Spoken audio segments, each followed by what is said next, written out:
Kevin, how you say? Check, There check, you check. go. Hello, everybody. How you doing? Oh, goodness. I'm getting old. Kevin Hart, welcome. So what a privilege to have you in South Africa. Oh, man, what a privilege it is to be in South Africa. So thank you. I'm just as excited as you guys are.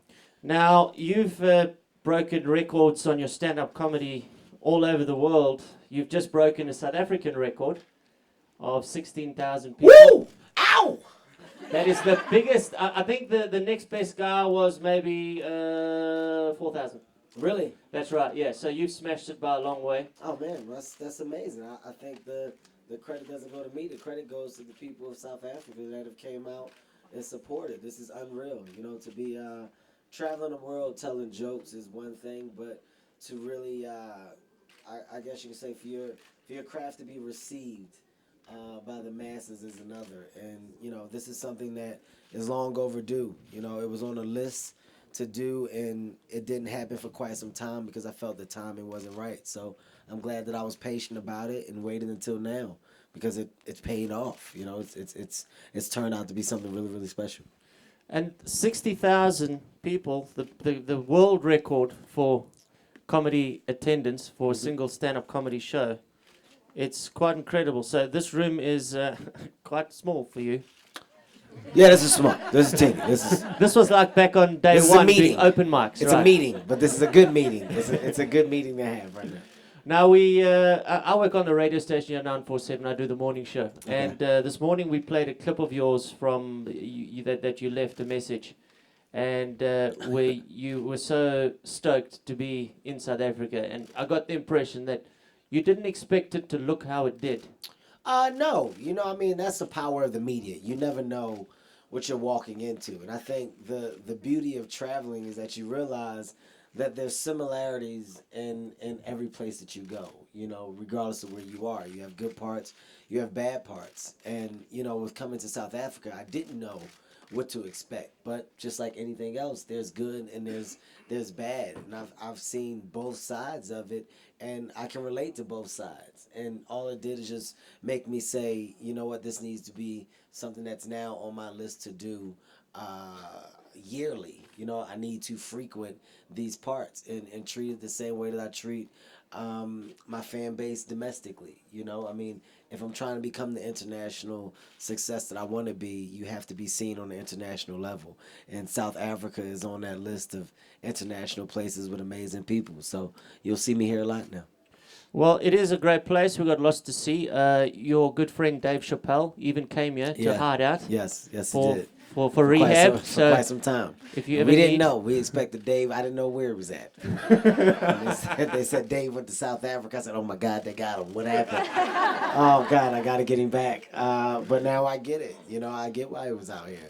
It's an amazing place to be, and he was left alone and chilled out for a minute. Yeah, he went to parts of South Africa that we didn't even know existed. Really? Yeah. I'm laughing because I know it's true. I know Dave. I know Dave. Dave. Yeah, man, I'm out here and man, you don't even know, man. I can picture Dave doing that. I really can. Kevin, we're going to take questions from the floor here. These are all our South Africa's finest and greatest media people. Okay, tell everybody I'm tall. Write that down right now. Tell them I came out here and I appeared to be a lot taller than what you thought I was. Okay. Okay, guys, you know the rules. Who wants to ask the first question? Please wait till the Whoa. mic is handed to you. She was amazing. That question is going to be great. I don't even think you need the mic, guys. I think I can hear you. Yeah. Hi, welcome to Joburg. Great to have you here. Hello. And, okay, well, I just saw some news that concerned me this morning. I thought I'll just get it over and done with. Okay. That somebody reported you were mugged in Durban. And, you know, I'm like, here. you look like you've recovered very well. You know, so I was wondering if you could, you know, if it happened or not, you know, tell us a bit about it. But, yeah, someone reported you were mugged. I think that's once again the power of media. The same way that my perception of what South Africa would be was blurred because of media. It just shows how media can twist and alter things that don't exist. I wasn't mugged. I wasn't even talked to in a disrespectful way at all. I had the best of time ever in Durban and got on a plane after my show and came here. So I hope I wasn't mugged, because that would mean that I'm crazy and I didn't feel it. So I hope that didn't happen. Well, of course, I mean, we're very happy about that, Okay. and pleased to hear And wait, that aren't you the happened to media? you. Wouldn't they have had to talk to y'all too? Well, that's what I was thinking. Yeah, I It's was come like, from wait, one of you. how did you hear it? You are the person that we hear it from. Wait a minute. I'm confused. No, I wasn't mugged. I don't know what that is. Not at all. Okay, next question. Hi, Jacob. Kevin. My name is Jacob Mushokwa. I'm with EWN and 947. How are you, Jacob? I'm good, my brother. Thanks for asking. Just want to double check. Will we see a Move with Heart thing happening here in Joburg? You running with the Nike NRC guys? You know what? After coming here now, I know that I can. Once again, I'm telling you, I really did not know what to expect, and that doesn't mean what to expect as a city. It's me saying for people. I didn't know the reception. I didn't know how I'll be received here outside of the show. And now knowing that, I'm like, yo, it would be cool to come and do other events here. And that's what I mean when I say I'm going to have to frequent these parts, because I would love to do one of my Move with Heart events here. I think, that's something else that I'm trying to have grow on an international level as well. And physical fitness is something I think brings people closer together. And anything that I do in my career is all about bringing people of all races, shapes, and sizes together, and to be as one. And if that's something that I can do, trust me, I would. I would love to run these streets out here and show you guys how amazing my legs look in this South African sun. Yes, sir. How's it, Kevin? Lucky from 947.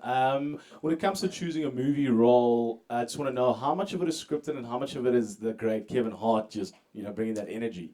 Well, when it comes to choosing a role, you can't choose a role without a great foundation. So the script always has to be in place first. And I think the beauty of hiring someone like myself is that you get an added bonus. So I'm always going to give you what we have on paper, but I'm also going to go above to find some stuff that you may not have known was there. And that's what improvisation is about. And I think you have a select few in the entertainment business that can do it, and that are really good at it. And I worked with one of the best, which is Will Ferrell. And in that movie, I mean, we had a script, but there was so much improv. There was so much other stuff that happened. So I think that stuff it just acts as your toppings on the movie. If you get ice cream, it's good, but then when you start to put your sprinkles and your berries or whatever else you want on it, it gets that much better. I just put sprinkles and berries on it. Okay. Hi, Hey. welcome. How are you? I'm fine, thanks, and you? I'm Good. Nelly. I'm from the Mnet Digital team. I just wanted to find out what have been the best and the strangest reactions to your comedy from fans. What has been the best and the strangest reactions? At this point in my career, I don't think there is no strange. I think for me, the best part is that I'm doing stadiums and arenas that are huge, and I look around and nobody's the same. That's the best part. That means that I'm relating to everybody. That means that my jokes are translating all over the globe, and that's what you want as a comedian. At least that's what I want. I want everybody to go, I relate to him. I get that. The strangest, I think the strangest, way back in my career, I got hit in the face with a buffalo wing. A guy was so upset with my comedy that he threw a buffalo wing at me, and it hit me in the face. And I just remember going like, "Who threw it?" And this guy stood up. He was huge, and I was like, "Forget it." I just walked on stage. But that was early on. I was probably 19 years old when that happened. So. As of late, nothing strange, man. It's all been overwhelming. My fan base is growing, and I'm humbled by it. I'm humbled by how large things have gotten. So, I'm blessed, and I knock on wood, and I simply thank God every day, and I try to do what I can to continue to get better, so the people that have grown with me can see me still grow as well. I don't want to be content. Thank you. I checked your last count of Instagram followers, 37 million. You're up there with the Kardashians. Yeah, that's scary. That's scary right there. That's a scary place to be. I don't even look at them. I don't even look at the numbers anymore. I just look at it as family members. That's what I look at it as. Hi, Kevin. I'm Gabby from Sunday Times. I have a three-part question. Oh, I'm joking. Go ahead. Go ahead. So, I mean, I understand that you came with your own supporting acts, which are three, also US guys who are going to be performing. Was there never an opportunity for you to look into the local comic strip and find out if there's somebody who was best suited, or is that has been your format for the What Now tour? I mean, it's been a year since you've been doing it. Well, I believe if something isn't broke, you don't try to fix it. What people should know about me is that I'm loyal, and I'm big on family, and the people that are with me are now family. You know, we've been together for 10 plus years, and those comedians that open for me are not just comedians, they're part of my company. You know, Heartbeat Productions is now Heartbeat Digital, which is now grew into New Generation Promotion. There's so many outlets that come from my company that are driven from comedic personalities, and those comedic personalities lead the charge. So those guys have literally motivated me to continue accomplishing the things that I've accomplished. You know, I work hard because those guys work hard, and when you have guys under you that want your spot, it keeps you on your toes. And there's not a single person that opens up for me that doesn't want to be where I'm at.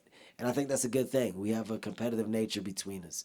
Now, you know, as far as the comedians here in South Africa, I'm not as well informed on them maybe as I should be. I know some of them, but there's a rhythm to my show, and these guys help put that rhythm in place. So that's why they're there. Sorry. I'll just Second make it part. second I got part. you. I'm Yeah, with you. the second part. Okay. You said you don't know because of what the media has presented. You don't know what to prepare for. What does that take? Because now you've been to so many other countries as well doing the same set. Or I don't know if you change it much, but how do you then prepare for us to be able to relate to what you are saying? Because obviously socio-economics and all that kind of stuff are very different from SA, Africa, and the US per se. Well, here's the beauty of Kevin Hart, and I hate to say things in a third person manner, but I don't change. What you see is what you get. And literally, when I say I don't know what to expect, I'm simply talking about me when I'm in the streets and I'm touring the city and looking around at things. You don't know how you're going to be received. You don't know if it's things that are uncomfortable or dangerous or if things are calm. You know, there's some places that I've been where we've went to a mall and shopped and we've turned around and they had to shut the mall down because people were banging on the glass because it was so different and they were excited. There's some places where people could give two cares about you and speak and keep it moving. There's some places that we've been to where our car couldn't get out of parking lot because other cars came in and jammed us in and people wanted pictures and stuff and cops had to come and remove people and remove cars. So that's what I mean when I say you don't know how you're going to be received, because I would love to come to places and really experience places and just go and walk about. But I don't know if that's what I would be allowed to do. So that's what that means when I say that. As far as my stand-up comedy and me on stage, nothing changes. You know what you're getting. That's why people bought tickets to the show. You already know, oh, this is Kevin Hart. I support him. He's funny. You're just going to get the new version of funny. This is my new hour, and I've been all over the world with this hour. And I'm not going to shortchange you and give you nothing less than what was given to other countries. So expect an amazing show. Expect me to do what I do best and be myself. That's about it. You got one more part. I'm Third with part. you. Come on, let's go. Well, this is a little bit more exciting. Okay. I had a sneak peek at your rider. Okay. They scented candles. It seems every international seems to want scented candles. Apart from the alcohol, we all expect that and all the other things. What do scented candles do for you? Here's what scented candles do. When you're in a green room and you're in a dressing room, at the end of the show, that dressing room gets very crowded. And when it gets crowded, it gets hot. When it gets hot, people sweat. People sweat, people start to stink. What scented candles do is take that stink out the room. That's it. It's nothing. It's not about me calming myself. There's no method to the madness.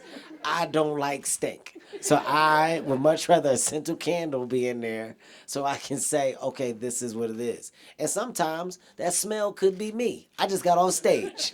I just got on stage performing and I was sweating. So this is to take that away from when I'm meeting people. So it's literally just about the room and just me trying to have something that actually is presentable for when people are coming back and saying hello. That's all. I'm telling you, I wish that I had something that you guys could take from this and be like, oh, he's such a, well, that guy's just a, duh. I'm the most normal, down to earth. There's nothing. You wanna know what my green room is? It's a tray of buffalo wings and a scented candle. That's it. There's nothing else. There, you just see people in the back talking and playing cards. It's the calmest area you've ever seen in your life. Okay. You guys, okay, let's go here first. My name is Fungai from Hustle Online. How are you, sir? I'm alright in yourself. Great stuff. I watched your live chat, I think about 4 days ago from your hotel room, and you're talking obviously about how you're mesmerized by the reception that you got when you landed. People reciting your lines and stuff like that. Nicki Minaj was here 2 weeks ago, and again she was mesmerized by the fact that people could sing along to your songs and stuff. No jokes. What perception or what picture do you guys have when you hear Africa, considering America it's a first world country, so there's obviously internet and stuff like that, but there seems to be this very common thread about being surprised and being shocked at the fact that there's a level of development that is in Africa. Just from your perspective, what picture did you have? I can tell you it's easy. What picture is shown? They don't show the beautiful picture of Johannesburg on the media. They don't show a beautiful picture of Cape Town on the media. Durban, I've never seen anything beautiful about Durban. When people show things in the media, they're always shown in the negative light. So when something about Africa is talked about, it's normally bad, it's normally violent, it's normally something about the country or something that just happened where a disease broke, and it's never good. So your perception is what people have forced you to believe. So until you get the heart to go, I'm going, I want to see for myself, you don't know. So all I know is what the news says. So in my mind, I'm like, hey man, I'm not trying to go over there and get kidnapped. Okay? Like it's a reality. It's not me saying it to hypothetically say it. I'm saying from what I've seen. And then I go and I see an amazing city. We're blown away by seeing fans, by seeing people that are like, yo, we love your music. Why not show us that? Why not show the entertainers that love to give back, that love to embrace their fans, that love to be a part of charitable things? Why not show us the amazing stuff that's over here, so when we get here, we see for ourselves, and then our senses are enhanced to where not only do we want to come back, but we want to come back and we want to be involved with things that you have going on. But until we get the heart as artists and we spread that rumor ourselves, we don't know. And to be honest, we're a community. That's how I ended up coming over. I know Nicki. I know Beyonce. I know Jay-Z and all. I talked to them. Hey, guys, is there anything to worry about? Guys, should I get these shots? They told me to get the shots. Do I need the shots? It was the scariest thing in the world. I walked into a doctor's office, and the doctor, he was convincing me that he needed to give me the disease first. I'm going to give you this shot, put the disease in you, so when you get there, you'll be okay. I said, but I don't have it yet. He said, that's why I'm going to give it to you. So when you get it, you'll be okay. And I was like, but I don't have it yet. Why are you giving it to me? And this was a big thing for me. I'm not lying. Like, I literally called several people. When I called people, I had people track down people that were from Cape Town, from Johannesburg. And I talked to them. Hey, man, am I going to get bit by a mosquito and not be able to come back? Kevin, what are you talking about? You sound ignorant.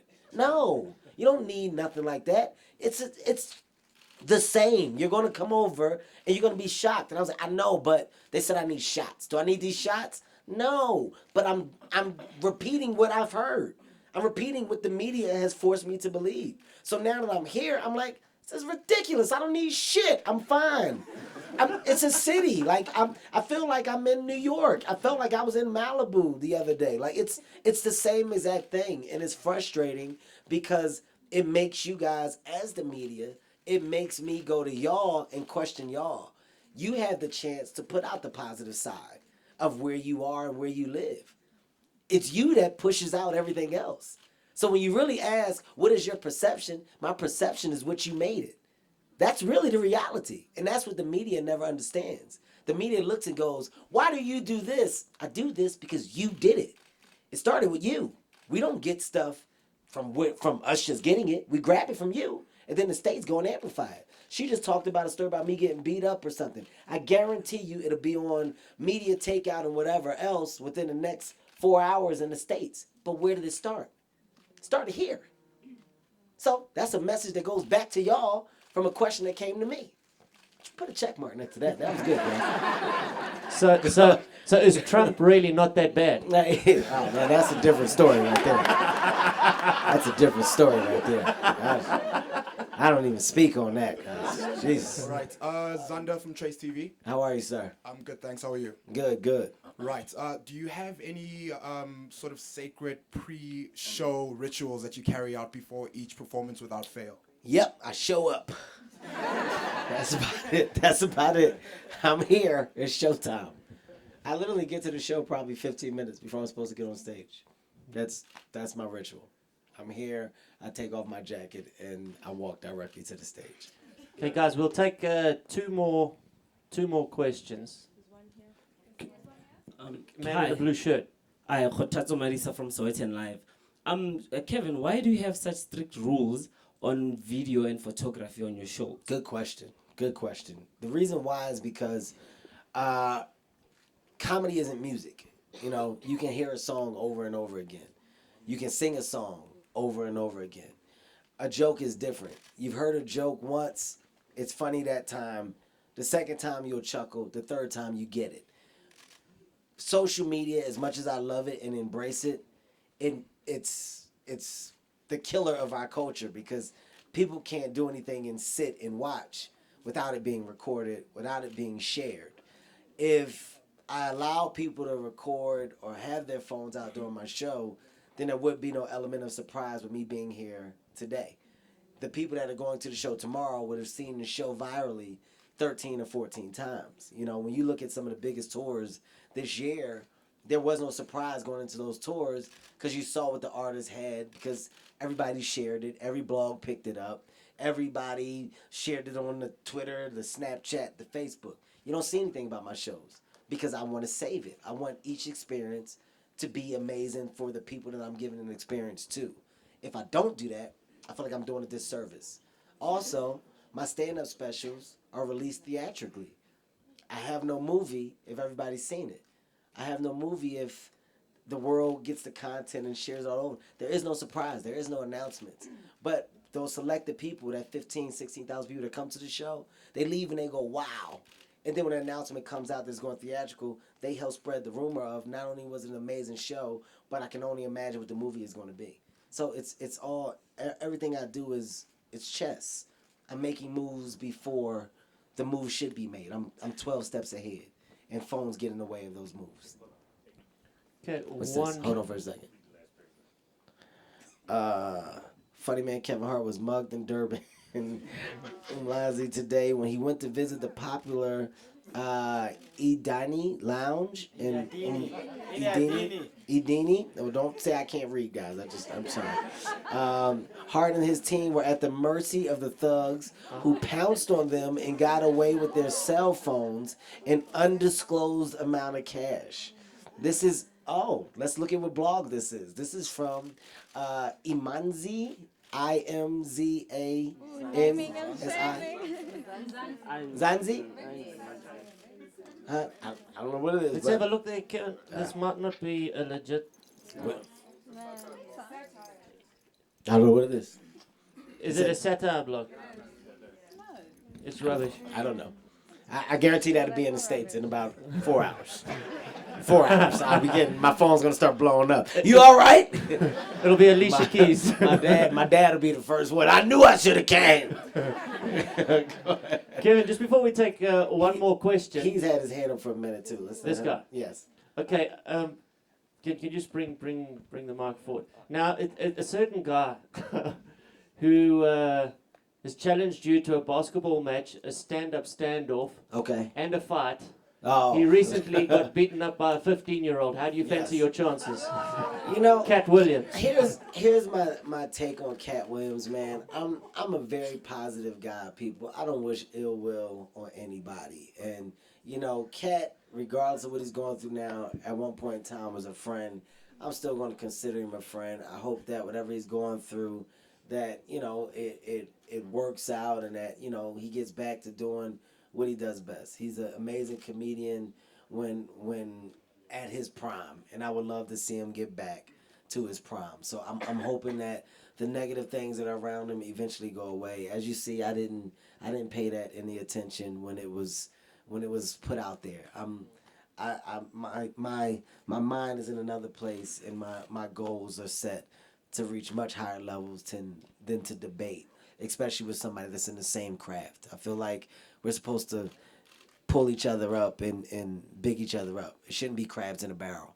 You know, we shouldn't want to pull each other down. That's my take on it. So, very Well, positive, guys. That's why you're the most successful comedian in the world. Very positive, man. Final question. Who was it? Was it you? Yeah, hi, my name's Al Brody. Obviously, you know, you were the first guest on Trevor Noah's new Daily Show. Yeah. You know, obviously, we're super proud of him and all the success that he's done, both locally and in the States.